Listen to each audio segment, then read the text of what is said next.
আসসালামু আলাইকুম, কেমন আছেন সবাই? আশা করছি সবাই ভালো আছেন। আমি এবং আমার পরিবার আলহামদুলিল্লাহ ভালো আছি। ইউকেতে এখন অনেক ঠান্ডা। সানি ডে হলেও কিন্তু সেদিন ওয়েদার ছিল 0 ডিগ্রি সেলসিয়াস। সো অনেক ঠান্ডা ছিল। বাট আলহামদুলিল্লাহ দিনটা অনেক সুন্দর ছিল, কারণ ইউকেতে এরকম একটা সুন্দর দিন পাওয়াই যায় না। প্রতিদিনই বৃষ্টি থাকে, নয়তো কুয়াশা থাকে, নয়তো ঝিরিঝিরি বৃষ্টি থাকে।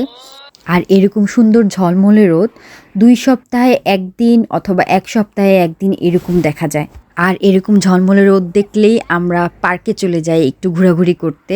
পার্কে বলতে বাচ্চাদের প্লেগ্রাউন্ডে বাচ্চারা একটু খেলাধুলা করে, ওদের খুব ভালো লাগে। কিন্তু বাহিরে খুব ঠান্ডা ছিল, তাই ওদেরকে নিয়ে বেশি একটা খেলাধুলা করা হয়নি। একটা মজার ব্যাপার কি জানেন? ইউকেতে ঠান্ডার সময় খুব বেশি বৃষ্টি হয়, মানে উইন্টারে।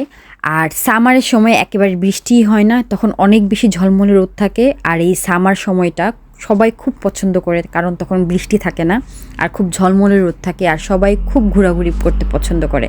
কিন্তু এই উইন্টারের সময় সবসময়ই বৃষ্টি থাকে, আর এরকম সুন্দর একটা নীল আকাশ দেখাই যায় না।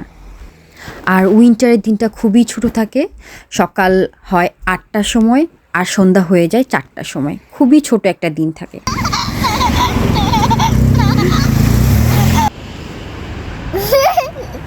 এই দেখ দেখ